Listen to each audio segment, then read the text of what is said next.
straight to the Earth's core! Looking for some Zenless Zone Zero tips? This action RPG is full of surprises, some of which may help you gain an advantage during battle or while grinding for resources. It's therefore a good idea to learn more about noodle buffs, scratch card mechanics, and stun meters.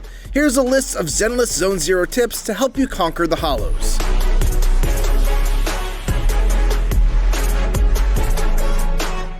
Especially in the early stages of the game, just focus on the main story.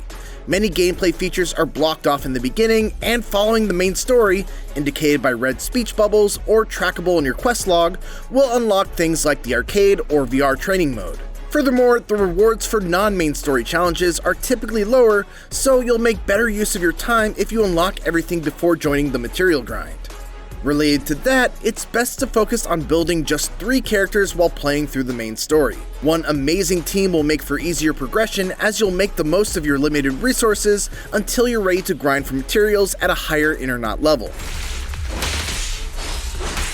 Playing in challenge mode as opposed to casual mode simply makes the game harder, but it doesn't really add to the rewards. So just know that the option is there if you find the game too easy, but the extra effort of going through it isn't worth it if you're hoping for more materials.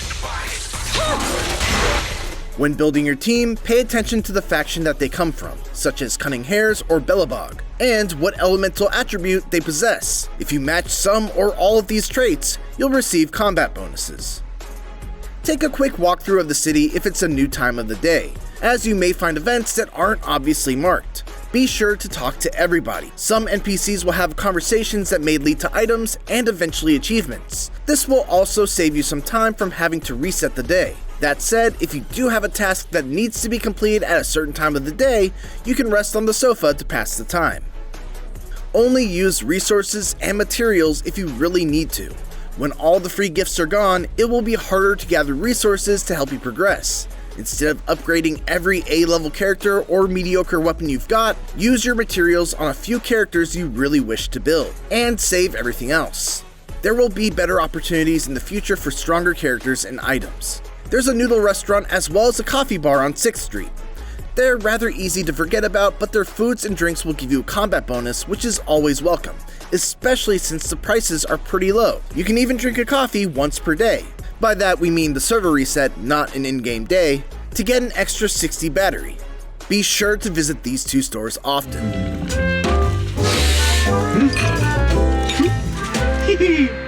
Scratch Card Mania rewards aren't random, or at least not 100%, as they give random rewards from a specific pool depending on how many times you've logged in that month.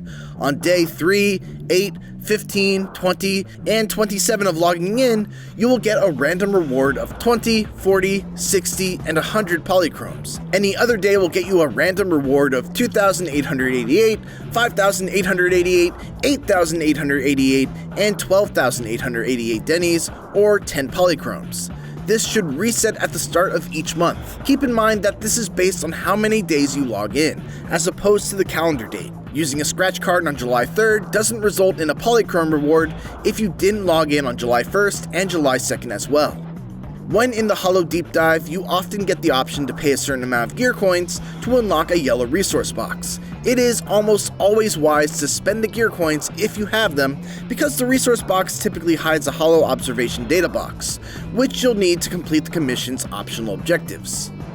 It takes some grinding before you can fully upgrade your characters in Zenless Zone Zero, so it's best to ensure that you like them before committing to upgrades. If you've unlocked the VR console in the Random Play video store, you can do targeted Agent Academy training for every character, with the exception of a few who are locked until they appear naturally over the course of the main questline. These cooperation exercises will allow you to do a guided hands-on tutorial with a character that explains the nuances behind their combat style. It's a good idea to do these for every character since you're rewarded for each one you complete, but it's doubly important as a means to test drive an agent and see if they gel with you and are worth investing in.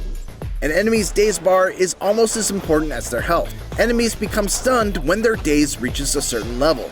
This is the yellow bar below their HP bar. It fills up as you attack the enemy. Stunned enemies enable chain attacks, so you'll have the opportunity to deal major damage when hitting with a big strike like EX specials or the last hit of your basic attack.